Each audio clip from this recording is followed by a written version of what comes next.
Welcome to Club IDIC. Today, we will be celebrating the anniversary of our first meeting by rewatching Soldiers of the Empire from Star Trek Deep Space Nine, and we will be discussing Rising Above Trauma. Please enjoy this meeting.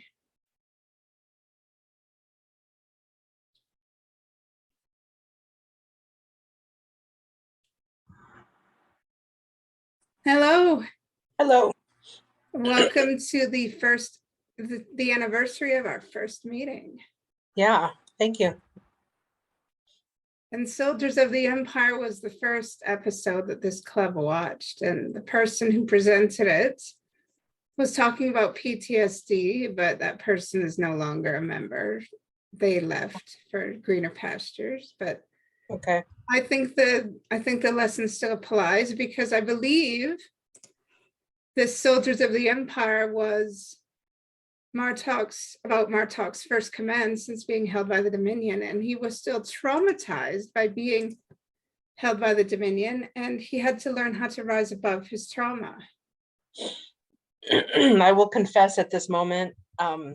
You've never seen it, right? No, I probably have. I don't know for sure. What I was going to say was my knowledge of Deep Space Nine stuff is less than some of the other shows. So like I said, I've probably seen this episode, but it'll in a sense be like I'm watching it new because I don't really remember the circumstances. Oh, well, it's about, how somebody can rise above their trauma, and Worf is in the position of teaching somebody through a very interesting lesson. I won't spoil, but teaching somebody how that it's possible to rise above trauma, because it is. I mean, it takes a lot of work, and some people may not believe it's possible to rise above trauma, but it is. Even though trauma can be very daunting and it can take a lot of effort to rise above trauma, it's very possible to rise above trauma and make something of it, like the whole making lemonade out of lemons sort of thing. Mm-hmm. Anyway, how are you? I'm okay. My pain is lessening. I mean, I'm still taking painkillers, but you know how you can kind of tell, like when any and all painkillers have worn off for a while. Yeah. The pain that happens then seems a little less. Usually, I mean, I had some moments last night at some point. I don't remember exactly when, where it was pretty back, high. It was apparently it's, recovery is not a straight line. So, that's an interesting, what? That's an interesting thing. Recovery is not a straight line. You're acknowledging it, you're owning it, but you're not running away from it. And that is part of rising, if I may, that's part of rising above trauma, acknowledging that recovery is not a straight line, and admitting that you're still recovering, but saying, hey, this pain doesn't own me. Well, if I may borrow that, that's amazing. Yeah, I mean, I've heard that sentence before. It's certainly not my invention, but I mean, I'd be denying reality if I didn't say that, because sometimes the pain has been less and sometimes it's been more. So like, it is what it is. And I don't take you one for denying reality. Yeah. So but it's better enough that it seems like over-the-counter painkillers can handle it. If that proves to be untrue, I think I still have some refills of the oxycodone, sorry. But I am attempting to go more for the OTC ones because I wish to avoid getting addicted to an opioid. So. Oh, that's fine. And it's okay to seek help when you need help for your pain. It's not a bad thing. It doesn't make you seem weak. And That's why a lot of people who have trauma kind of don't get out of it. They don't seek help that's there, because there's helps for all kinds of trauma nowadays. And it doesn't make you a bad person. It doesn't make you weak. It doesn't make you seem like you're terrible to seek help. But I mean, I wish a lot more people would understand that, but they're so scared to look weak or bad or horrible for seeking help. And they're so afraid to help others who are going through trauma, and because it might be inconvenient or difficult, or they just are too busy. Well, this theme of rising above trauma hits me on a whole other level as well, because I don't think it's a secret that, I mean, I think I've told you enough that you could realize or remember that I've had my share, more than my share, honestly, if you ask me, of trauma in my life. Yeah, And, whatever you're comfortable speaking on a recorded call. oh, yeah, that's a good reminder. I'm a pretty open book. There's not a lot that I don't share of, this is what I've been through. So anyway, I have to work to find motivation to heal the effects of certain traumas.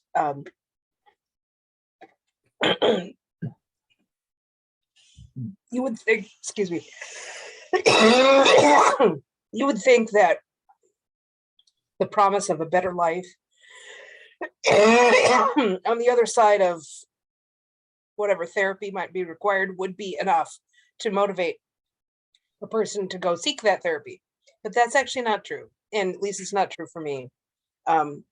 Because, well, the following is my speculation. I think it's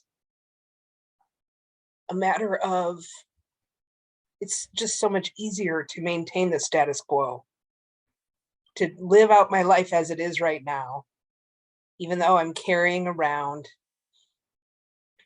a shit ton of traumatic effects. I'm carrying around a shit ton of undealt with trauma is probably a better way to put it. And, it's going to take so much work to excavate all of that and deal with it finally.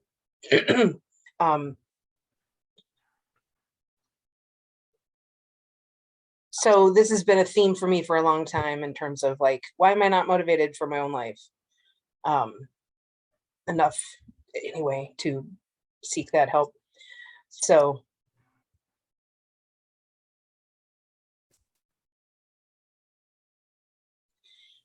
anyway, yeah, well, here's the thing that I don't know if a lot of people, maybe you have forgotten it as well. On the other side of therapy isn't rainbows and sunshine. On the other side of therapy is the ability to live despite the trauma having happened. I mean, trauma is never erased. Trauma never goes away. The effects of trauma never truly go away, but therapy helps you learn to live with it despite the trauma having happened. I too have been through various traumas, and I have struggled to learn to live with them. I had to be like to 4 or 5 different therapists just to develop emotional resilience and realize that even though things happened, they weren't my responsibility. They weren't my fault. Things happened the way they happened because other people made choices that weren't my responsibility. And I had to learn how to live with that, knowing that those things weren't my responsibility. I had to unpack my backpack and just go on with my life and understand that I could just either let the trauma control me, or I could just use the experiences from the traumatic times in my life and just move on and use those experiences to help others and write about those experiences, which I've done if you read my Star Trek essays. Or the other essays I've shown you. The ones I've written for my church. If you haven't, I'll share them with you. Feel free to share. I would love to share, but on the other side of therapy isn't sunshine and roses. This therapy is for you to learn tools and develop them and learn how to use them properly so you can live despite the trauma having happened, because the trauma and the effects are never fully going to go away. But the therapy is to help you so the trauma doesn't dominate your life. The therapy is to help you learn how to function despite having had bad things happen to you, if that makes sense. Yep. Like, life will never be perfect, but you can still live despite things that have happened. You don't have to become the monsters that you survived. You can learn to rise above those feelings of, oh, I want revenge. Oh, I want to hate. Oh, I'm worthless. Oh, God help me. I just hate myself for what happened to me. God, I'm dirty, filthy, blah, blah, blah. So, I know that sounds callous. I'm sorry if it sounds callous. no, I don't think you're sounding callous. I'm thinking about my own, when you said you don't have to become the monsters that hurt you, or however you put it. I actually, it's interesting, they say that hurt people, and I think there's a lot of truth in that, but at the same time, I think it depends on the combination of whatever the hurt was with the innate personality of the person on the receiving end, because I have not become a person who hates people. I have not, there are certain people that I have a hard time forgiving and, haven't forgiven, and I don't know if I ever will forgive. But at the same time, I'm not, the monstrous type who wants to hurt others because I've been hurt. That's not me. In fact, I feel like my life traumatic experiences have made me an even more caring and empathetic person than I would have been might have been otherwise. The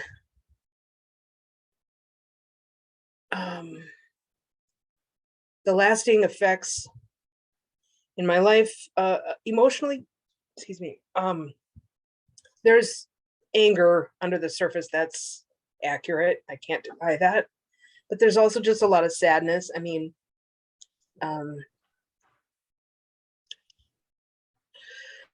few weeks ago when I was at my dad's memorial service, a recurring thought for me was just 99% of between him and me should have been different. And so I don't feel guilty for not,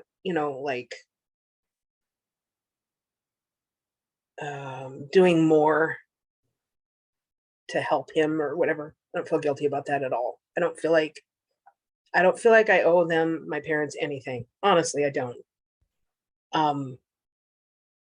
My siblings, I'm sure, disagree, but I feel like if parents wanted you to treat them better, they should have treated you better when they were raising you.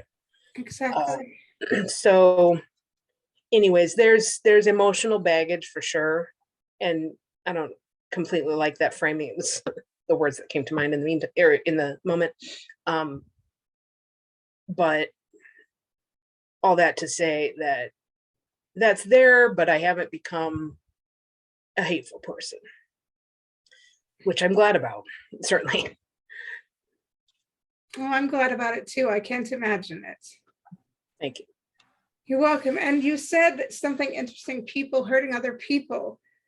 Like a huge majority of people, when they choose to hurt other people, because it is a choice, there's more than likely anger or hurt from an unresolved trauma or substance involved in their process of hurting other people. And that's quite sad, because that brings me back to Martok, the unresolved pain and anger and hurt from his trauma of being held in the camp. That's why he acted the way he did in the episode. And that's all I'm going to say until we actually watch it.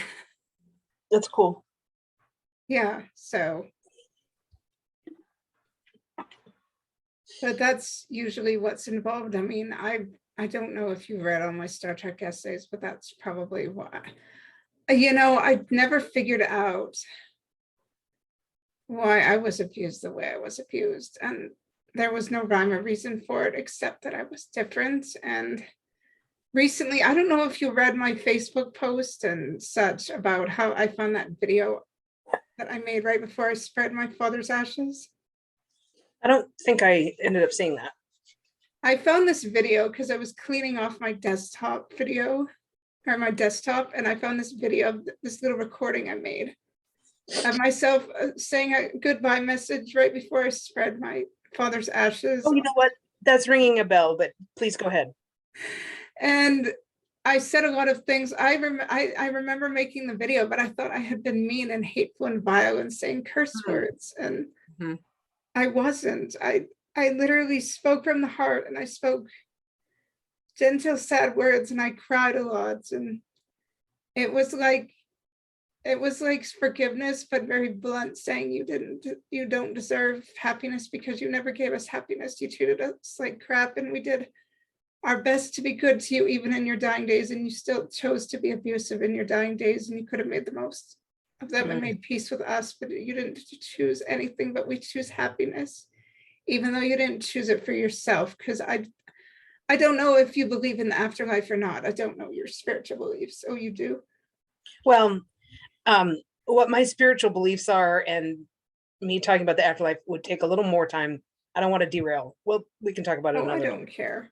But I believe that people's spirits still exist after they leave their bodies. So do I. I believe that very strongly.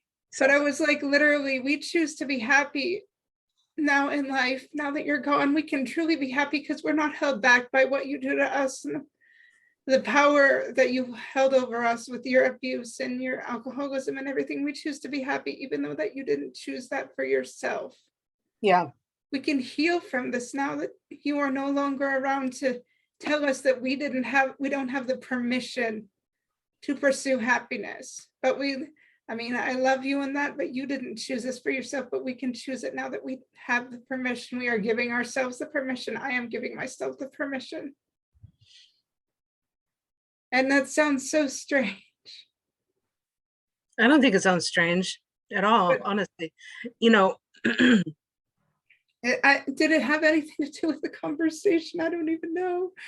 It's okay. It's okay.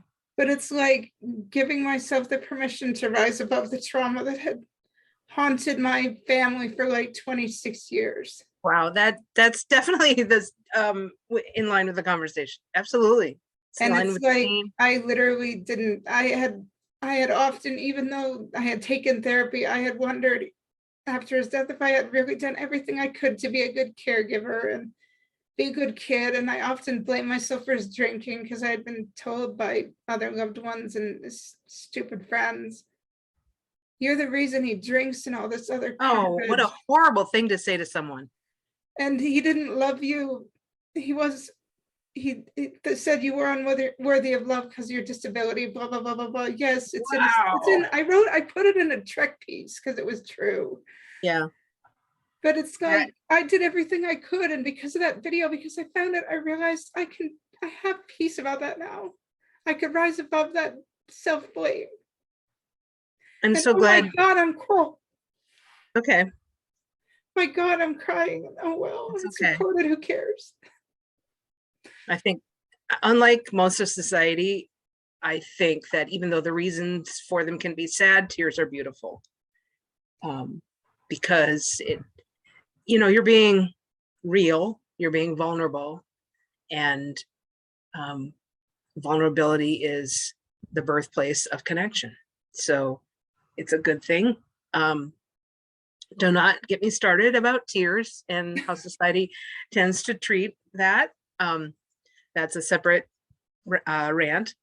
Well, I don't even fit into society anyway. And I suppose this brings up another point that if you don't have anything to add, you can add it into this. But I guess rising above trauma includes giving yourself permission and having to be vulnerable, I guess, right? I think so. Share your thoughts. You obviously have them. I can see it all over your face. Well, I didn't have anything formed enough to say yet in that moment. So, yeah, I don't Still don't. So maybe another time.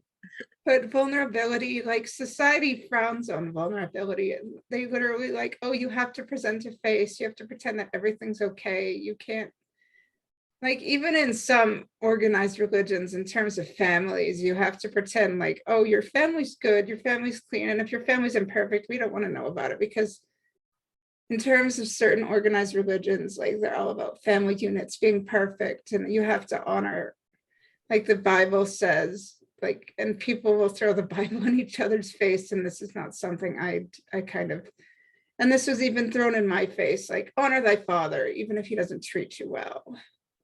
Yeah, that's not the quote. It does say honor your father, and it's kind of like period, but it was the quote that was thrown into me. Like I was always what I mean is honor your father. It doesn't matter if he treats you well, honor your father. Well, what I mean is the passage, I grew up with the Bible, okay? Side note, I won a Bible trivia contest in junior high church camp. So, and I'm not saying I know the Bible more than you. I'm just saying I have some Bible cred, all right? The Bible doesn't actually say honor your father even though he mistreated you. The even though he mistreated you is a human adding that onto what the Bible says. Now, it does command honor your father, and it's kind of like honor your father, period. But I do think there's a difference between honoring the person who's in the position of your father and, you know, sacrificing yourself in all the negative meaning of that in order to appease someone who's abused you. Like, those are different things. So anyways, I mean, people could have thrown that in my face because, you know,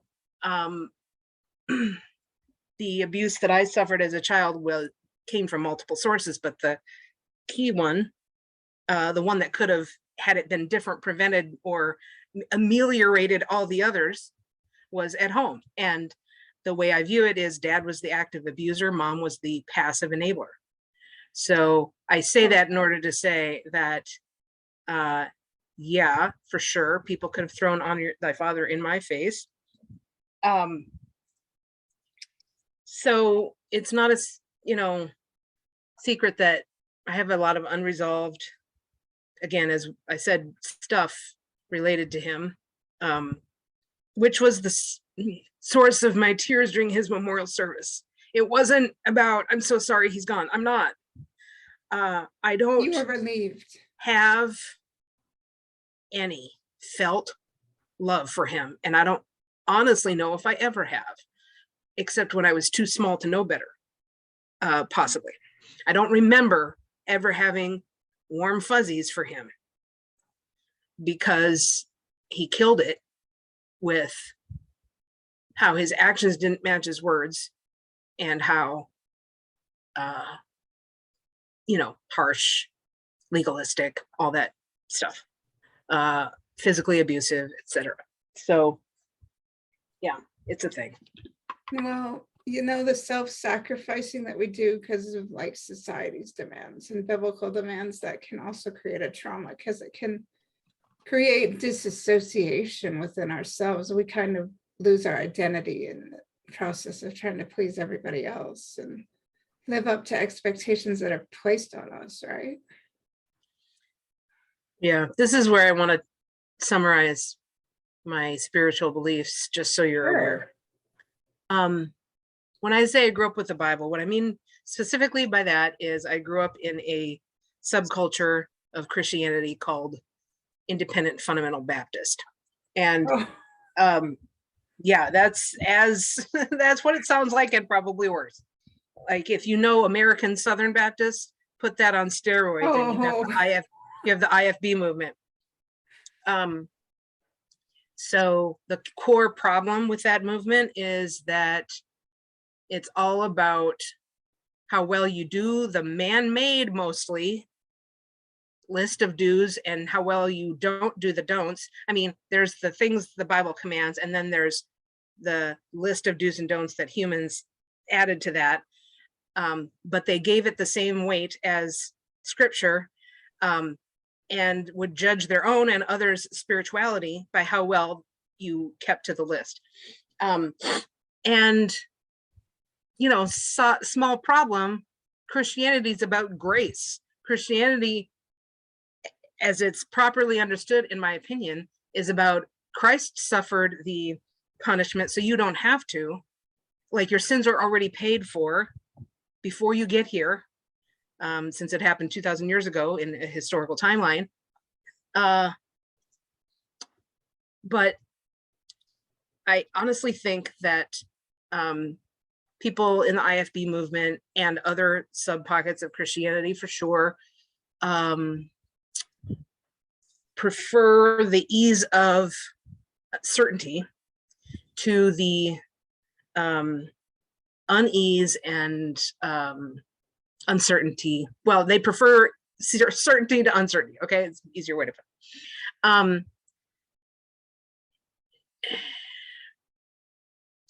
I'm thinking for the second time in this conversation, actually, of a person who I love and follow named Brene Brown. Have you heard that name? I haven't. I'm very Okay, sheltered. I need to grow a bit more. No. I'll tell you more about her later. The specific thing that applies here, excuse me while I dig out my nose, is she says that, if there's no room for, I'm paraphrasing at this point, if there's no room for mystery or uncertainty in your religion, don't call what you do faith. And I'm like, yes, ma'am.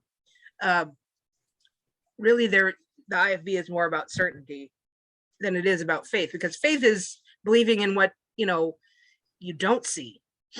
They have certainty in what they don't see, even though they, may or may not be wrong. So, I brought this up in order to talk about my spiritual beliefs. Okay. So, I was raised in that church home school. I cannot talk about the home I grew up in, the churches I grew up in, or the school I grew up in separately. They were intertwined in many ways, especially the church and school, because the school was an arm of the church. And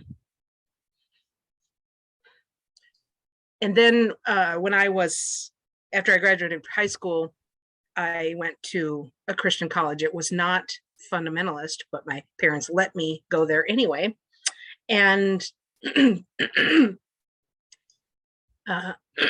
it was Baptist, but it actually wasn't fundamentalist. Do you need water?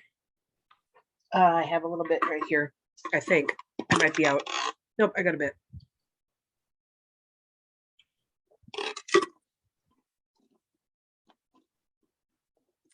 So, the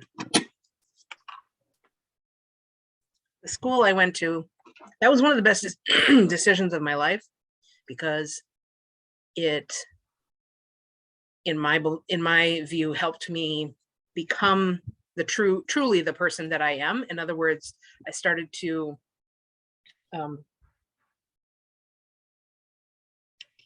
well, okay, I'm getting off the track. So I had a really strong grounding, in Christianity, the Bible, through all of this growing up stuff I talked about, through college. Everybody who goes to that school, unless they've changed it in the meantime, minors in Bible, like they have a specific set of Bible classes that are required. So you end up with a minor in Bible, regardless of what other minor you might have or what your major is. And then I went actually through a round of questioning when I was post-college and starting to live in the real world. And then I actually came back around to believing. It's kind of was just a mental exercise the whole time. Well, then fast forward to when I was 35. The man that I was in love with and believed I'd marry and spend the rest of my life with died suddenly. And even though I had a lot of disillusionment already at that point, because of the abuse, because of, lots of things, his death ultimately was the straw that broke the camel's back. It wasn't quick in terms of my no longer being able to identify with Christianity, but that was the thing that made it like, I can't do this anymore. So I feel like for me, Christianity did not hold. It doesn't work for me. And there, I've read enough things about how historically certain things in Christianity came about that make me go, like which books made it into the Bible, the canon of the Bible was political, and etc. So I have multiple reasons. And for me, I have landed on like, I'll call it agnosticism, but what it really is a letting go of certainty and a backing off from even questioning about the larger questions of life. How do we get here? Where are we going? That kind of thing. Like, I feel like if the God that I believe exists, because I do still believe that there is a God. Now, whether that is multiple beings, whether it's a single being, whether it's a personal being, like I was always taught, or an impersonal force, or something in between all of that, whatever. I don't know, and I don't think it matters if I figure it out, and how would I know if I'm right anyway? But that higher power that I believe exists, I think has to be compassionate enough that all souls are within its embrace. And that when people die, like I said, I believe their spirits, leave their bodies, but still exist in the universe. And that they see us and hear us. Maybe not 100% in every case, but again, that's a thing I just leave to whatever. I don't figure it out, or don't try to figure it out. My late fiance, Ron, I believe hears me when I speak to him or even think to him. The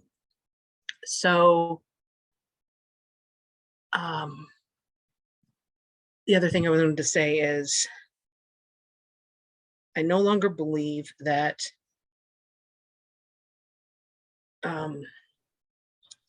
I would be punished by the God that exists if I didn't figure it out and figure it out right. Well, that's the grace of God. He loves all his children. He helps them, and he loves them for even trying, even if it's not at the pace, even if they can't go at a consistent pace all the time, as long as they try their best. So how I also approach other people's faith, beliefs, whatever, I feel like you do you being anyone. Live and let live. If it works for you, more power to you. And you're free to choose what works for you and what doesn't. And, even at my dad's memorial service, which was 1000%, Christian, and he's in heaven. Of course it was. I believe that those who have earned. We're not going there. We're not going there. I'm just sharing. Okay. Even though it was that, and I could very easily have been in a space of, but he's not, he's not there, or these people are deluding themselves, or like blah, blah, blah. Like I could have reacted very negatively to all of that. I didn't.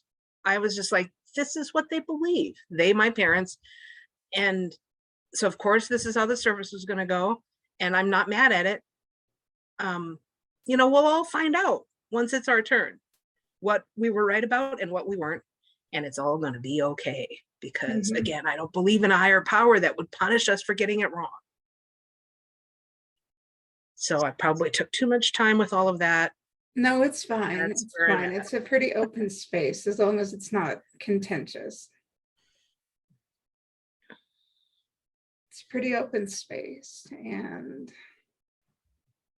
you know, everybody has different beliefs about how different things work, and that's part of what, you know, IDIC is, and that's wonderful. And you know, part of what we're here to do is help each other and teach each other and help each other grow. And that's part of what this episode's about, helping each other and teaching each other and helping each other rise from trauma and being better. And I don't know if anybody else is coming, so I'm sorry about that if you're disappointed. Okay. So did you want to get to it? Did you want to get to the episode? Yes. All right, awesome. So if you have any questions about the episode, I will even find what episode it is for you. It's season 5, episode 21. Cool. Thank you. You're welcome. I'm gonna go pee, so it'll give me like an hour and 10 minutes, maybe. Yes, okay, an hour and 10 minutes. Because you never know how many times I have to do that. All right, thank you. Yes, you're welcome. You're very welcome.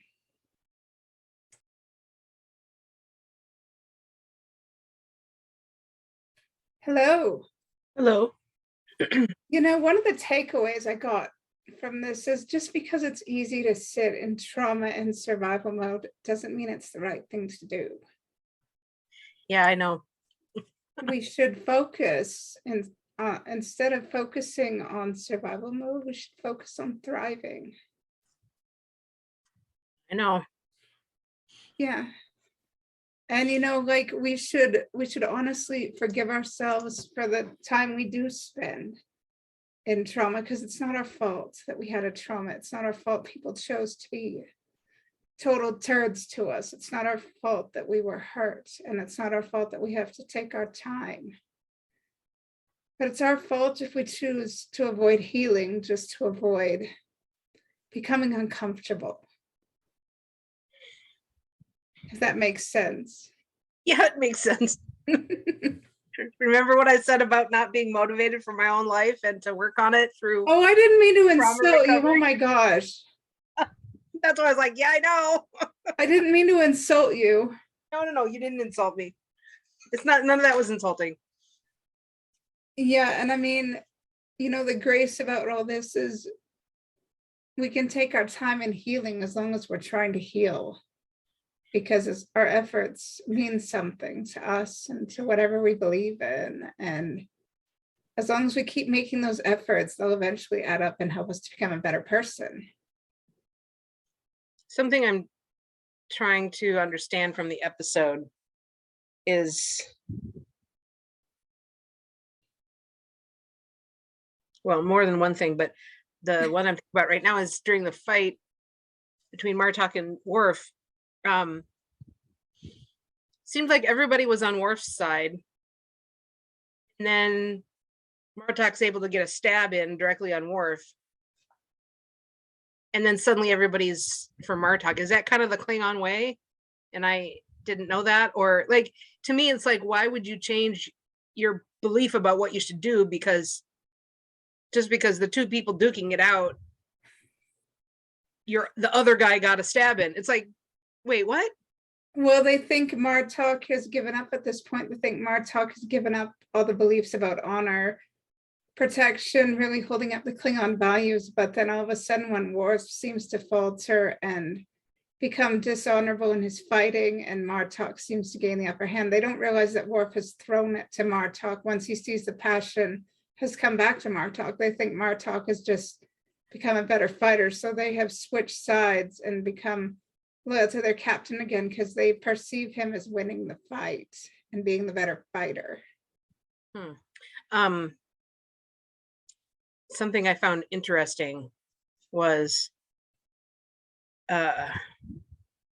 when Martok and Worf were talking in the room by themselves, and he says, Martok says, I don't expect you to have the same insight into them as I do. I was like, this is a callback, even if it wasn't intentional, to Star Trek First Contact when Picard is talking to Lily and saying, this is why I have to be the one to fight the Borg, because I know about them because they captured me.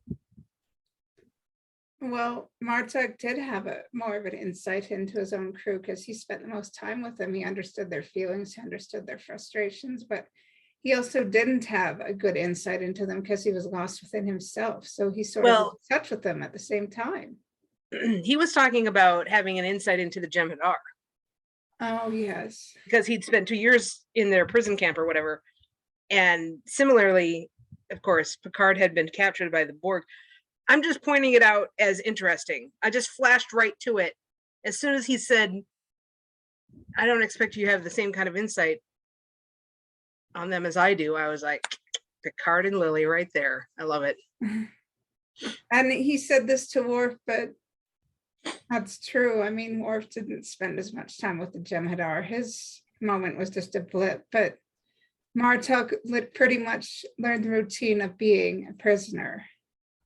He lived a prisoner's life. He was in a prison, and once he was freed from the physical prison, he was in a mental prison.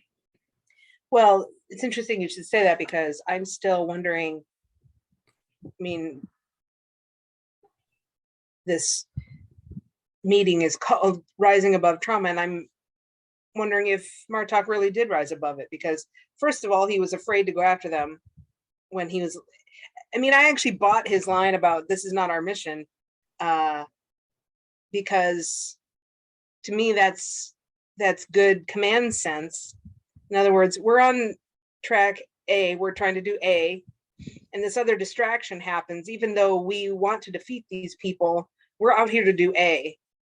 So I thought that was smart, but I also thought he's afraid to go after the Jem'Hadar. So there is that. So has he really risen above the trauma? But he's being smart. Okay, cool. Well, you're talking as if trauma has a cure. It doesn't have a cure. You're just you're recovering from it. You're in a state of recovery. It's just, I think it's parallel to addiction, because addiction does not have a cure. It absolutely does not have a cure. When you're not addicted in a state of addiction anymore, you're a recovering addict. But when you're no longer in a state where the trauma has a rule over you, you're recovering from the trauma. You're in a state of recovery. You're in a state where you can use the trauma to help yourself and help others. And that's where Martok was. He was in a state where the trauma could no longer rule over the life he could lead for himself. Well, that makes sense. I didn't mean to imply that I thought trauma has a cure and it's a once and all, one and done kind of recovery. I don't think that. And I didn't mean to imply that I thought that. I just thought maybe he's still caught up in it. There's levels. And it, again, recovery's not a straight line, but at some point it affects you less and less theoretically, especially if you're working on it.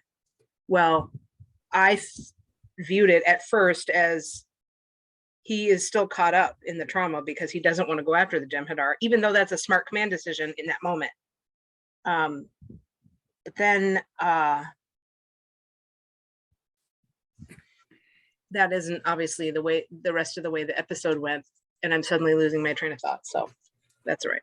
And well, there were certain points where he retreated from fights and got a lot of flack for doing so, because it's not in a Klingon's nature to retreat from a fight. Right.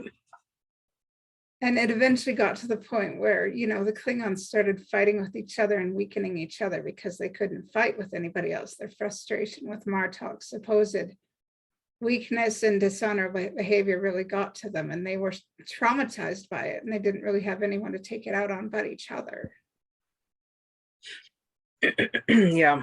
And so they were becoming traumatized by Martok's inability to rise above trauma. And, the same can be said about us. If we, come into a situation like a social situation with our traumas on our backs and we can't rise above them, we soon start to affect other people negatively, and they become traumatized by our presence and our inability to rise above trauma. And they eventually get to the point where they no longer want us around. Well, I can't say I haven't worried that the same has happened to me, because I certainly have. I mean, nobody has ever said to me, I don't want to be your friend anymore. I don't want you around because you're so all about your trauma that it triggers me or it's annoying or whatever. Nobody's said that. Usually people aren't going to come out and say that. No, they're not, but they But distance themselves. but I've certainly worried that, oh, is so-and-so no longer talking to me or being quiet or whatever because they're tired of hearing about it? Like, that's entirely plausible, but I don't know. That's the, you know, part of the unfortunate thing. I mean, whether or not I deal with my trauma is my responsibility. I understand that. Excuse me. But if I'm talking about it too much for a given person's taste, then if they could find a kind way to tell me that, then our relationship can be more preserved, because then I'll tamp it down when I'm around them and we can still relate. But if they just check out, they're just like, oh, I'm tired of hearing her complain, I'm out, then that's not a very caring response and the relationship dies. Well, unfortunately, people aren't designed to be inherently caring, and you know, people's responses to how we talk about ourselves and our traumas sometimes traumatize us even more, because people don't know how to approach people who sometimes handle their recovery to trauma poorly, and that can create more trauma. I don't agree, by the way, that people are not designed to be inherently caring. I believe the exact opposite, and you're free to believe however you want to. I just think that inherently people are designed, you know, we are a social species and we are neurobiologically hardwired for connection with each other. So that means it's in our brains and it's in our biology. There's touch receptors over every part of our body, as one example. Like, that doesn't evolve or get created depending on, you know, which belief system is true about origins. That doesn't come about if we're not a social species. Right. And we do damage to ourselves when we do damage to other people, even if we're not conscious of it. So that's part of my, you know, framing of things. And I think sometimes, because that's how I think, and I have thought this for a long time, even before my beliefs that I just stated were really formed and communicable. I just have always thought, like, people should just care. They should. But, you know, to your point, a lot of times they don't, or they don't want to care past a certain point. And we may, you know, be on the receiving end of that, less caring than desired, and that sucks. But well, here's the thing. Is what it is. Here's what I meant when I said we aren't designed to care easily. We have limits. We physically have limits. We get tired easily, and when we become overwhelmed with information, we get tired, and sometimes we react to getting tired in the wrong way and we lash out. And that's what I meant by how people aren't designed to care, because I'm sure we would love to care in our hearts, but sometimes the will of our mind overwhelms the will of our hearts. And that's probably why Martok's crew reacted the way they did. The will of their minds and their desire to get Klingon glory and honor and make up for some of the humiliations they had suffered over the past several months, that will in their mind overwhelmed the will of their heart. Hey, our fellow Klingon is suffering. Let's try to help him and support him. That will of their mind overwhelmed the will of their heart. And that's what I mean. Because human design we're frail. We've got a lot of limits. Yeah, and what you're reminding me of is the idea that I've heard more than once, that we're not designed to know about and or care beyond a specific, well, maybe not specific, but a certain limit, which is why our modern world of hearing about tragedies on the other side of the world, in addition to hearing about ones down the street, is so stressful, or it's one of many reasons. It's because we were designed to care about a village's or a tribe's worth of people. So I don't know how much scientific sort of truth there is in that, but I've heard that idea and it makes a lot of sense to me. I mean, I want to care about everybody because that's just, you know, kind of how I want to be. But practically, to your point, physically, my body can't handle that, you know, to a certain degree. So I don't know how you balance that. Well, we balance it by first looking after ourselves and then looking after those in our circles, if we can handle them, only if we can handle them. If they turn out to be toxic and detrimental to our well-being, we have permission to cut them off. We should give ourselves permission to cut them off. We should and if they are help and in need of help and they're suffering or allowing themselves to suffer in self-made prisons, like, you know, Martok was, like, we should be like Worf and remind them that, hey, they have value that they're not looking at, they have potential they're not reaching because they're not allowing themselves to rise above their traumas. And if it takes a bat'leth fight, if it takes throwing a bat'leth fight, or if it takes giving them a wake-up call, then we should do it. I mean, if we're able to give people we care about a wake-up call to help them, remind them of their value, we should do it. I mean, that's, you know, we're given grace every day. We're given the grace to look beyond our own imperfections. So why can't we extend that grace to others, like Worf did to Martok, and say, hey, you're capable of rising above yourself. So why don't you do it? Smarten up. Yeah.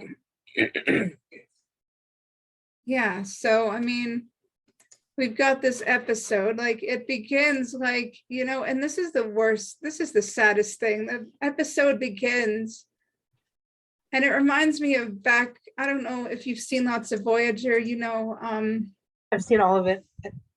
Where B'Elanna Torres, she heard about all her friends being slaughtered, her Maquis friends, and she deactivated the safety protocols in the holodeck, and she took to self-harm in order to be able to feel something. Yeah. And that's exactly what Martok was doing. And he got a talking to by Dr. Bashir, but it bothered me that Dr. Bashir didn't really talk to him about, why are you trying to harm yourself? And Martok hid behind it using some sort of Klingon rhetoric. And they should have had a conversation about self-harm, because as far as I understood it, Dr. Bashir was also certified in psychology. And I feel like that's where the episode missed the mark. And it good point. And it wasn't until the end of the episode that Worf ended up being the psychologist. And I just feel like they missed the mark. They could have put a little bit more about mental health in there. Yeah. I think, aren't all Star Trek doctors certified in psychology as well as? Maybe. I mean, I don't know if they come out and say it, but in Discovery, Hugh Culber he's the guy for all of it. He's his counselor, as well as, because he would have had psychology training as well as medical. And I look forward to the day in life, whether I'm still around for it or not, when we stop making even that distinction. Well, you're not dying anytime soon, because I'll be devastated if any more of my friends die too young. I didn't mean to take it there exactly, but I'm just saying, whether it happens in my lifetime or not, I hope that humanity and our culture in North America specifically, or especially, or whatever, gets to the point where we view it all as health, you know, physical and mental, because they're tied together. If you have physical ill health in your brain, you're going to have mental ill health, and maybe even vice versa. Maybe it can go the other way too, but it's all connected. And I get tired of cultural systems that treat it as if it's not. Well, there's a problem with that. The doctors who provide physical health need to overlook their personal prejudices in terms of how they treat patients with disabilities. Because, like, I'll give a personal example if you don't mind.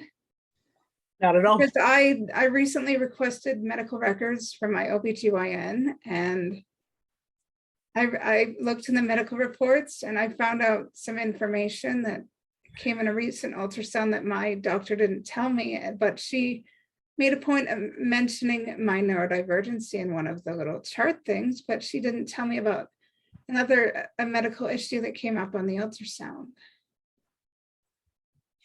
Do you know why she didn't tell you about that issue? No. Okay. And she's leaving at the end of the month, and this medical issue has the potential to grow into more. And I phoned her office for advice on what to do, and the receptionist basically told me, oh, you need to go find a general practitioner, and she wouldn't even let me talk to the doctor. So until physicians can get past their prejudices regarding their patients, there's no way that physical and mental health could be seen on an equal playing field. They don't even see patients on an equal playing field. Oh, that's a whole other can of worms. Well, a related one, granted, but you're not even kidding about that. Yeah, societal inequality is not, the medical field is definitely not immune to inequalities. And I'm praying to God that this medical issue, because it has the potential, if left very untreated, it has the potential to develop into something potentially quite serious. Mm-hmm. So I have to keep an eye on it and pray I can find a general practitioner and that it doesn't develop into something quite serious. And that's all really there is to say about that in the meantime. And I hope that whatever physicians come my way will be less prejudiced.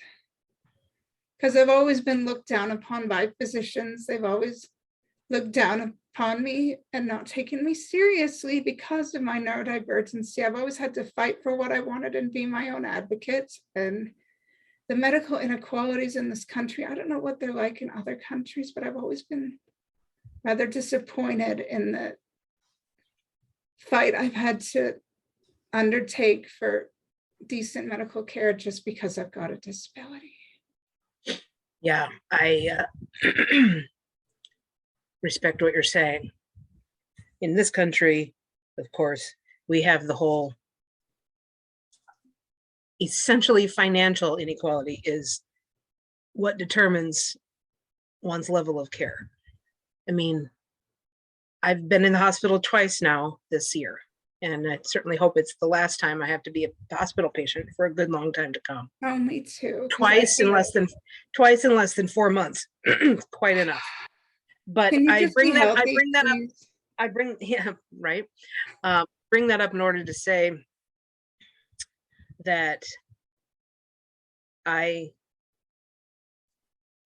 go through this experience and get the bills that I get and see the insurance payments that are there and make out of my health savings account the payments that cover the rest if I can afford it. There's been a little bit I've had to go straight out of pocket to pay. Fortunately, unfortunately, because it meant I was sick enough, but also fortunately I met my deductible, and now the insurance company is paying for the rest of it for the year. But it shouldn't be that way. I mean, I'm fortunate that I have a job that gives me health coverage, offers me that, pays for part of it. I'm fortunate that I have the financial wherewithal to pay for the part that ends up falling to me. But I shouldn't have to be fortunate financially and job-wise in order to get healthcare. And I know that's not set up that way in your country, and I applaud Canadians for voting for a system that at the very least doesn't play out that way. Yeah. I understand that there are imperfections in the Canadian system. I'm Oh, aware of there's that. very imperfections. I understand. I because my totally city understand. currently has, is facing a serious doctor shortage. I understand what you're saying, and I don't discount the imperfections in the Canadian system or any other one who's set up as, single payer or what have you. But I'm only saying that here, it's essentially based on what job you have and or your financial situation, and it should not be that way ever. Because that means that people who are poor in job or poor in finances or both are at a disadvantage, and it should not turn on that. That's all I'm saying. That's true. That's very true. I wish things were better. And I mean, I'm not saying Federation better, because there were flaws in the Federation, and there were flaws within people who had the Federation, like, honestly, but I wish the world were better than it was. I wish people could look past, like, and the flaws that are in the system right now have to do with inequality, like people and indifference. That's what it has to do with. And I wish it would stop. I'm terribly sorry. I have to take a break. I'll be back in 1 minute. Okay.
Thank you. You're welcome. And something came to mind while you were gone. We should have a moment of, is it Tovarak? Remind me what that is. It's a moment of clarity between two warriors on a field of battle, because we as a world are all fighting the same battle to make the world a better place. Like, we should be like Worf and Martok, experiencing that moment, and we should strive to encourage each other to continue fighting that battle and help each other fight that battle, so that we can all be happier. And because Worf and Martok encouraged each other, they were able to help each other, and Garrick and Bashir get out of that situation that they were in. And if we all helped each other to find that moment of clarity that helped us to determine our worth and our value, and also took the time to help each other rise above our traumas, then perhaps we could all see that we are allowed moments of clarity, and maybe the world would be better. But we are so trapped by indifference and ignorance and everything that holds us back from becoming better, that we don't see those moments of clarity that could really help us. Mm-hmm. And our inability to rise above trauma that stops us from seeing those moments of clarity.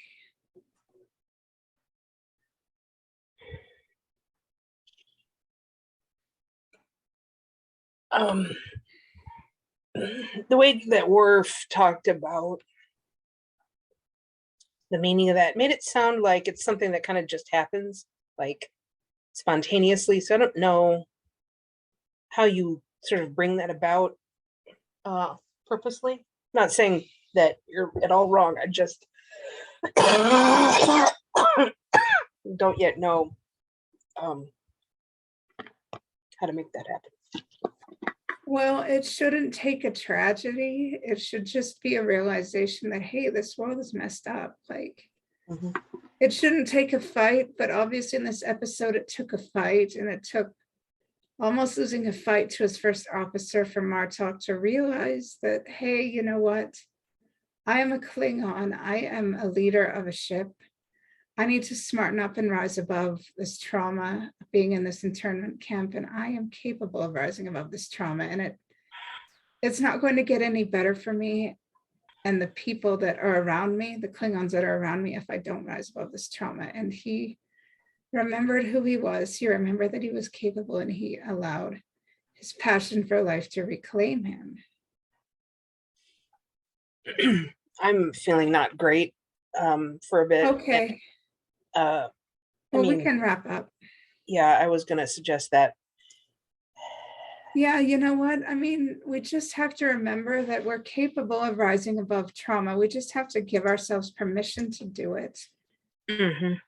and not let anybody talk us out of it, because we don't have to be the monsters that we survive. We don't have to let trauma and the state of survival keep us from joy. We should be focused on thriving and not surviving.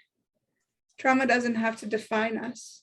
It can refine us, but it doesn't have to define us or destroy us. It's going to happen. Trauma is going to happen, but it doesn't have to destroy us. Yep. Agreed. It was lovely seeing you. Same. I hope you feel better soon. I think I will. I just need to relax a bit and Okay. take some painkillers here soon. Okay. Yes. Love you. Feel Love you. better. Thank you. Live long and prosper. Good. Bye-bye. Bye. Thanks for coming. Yep.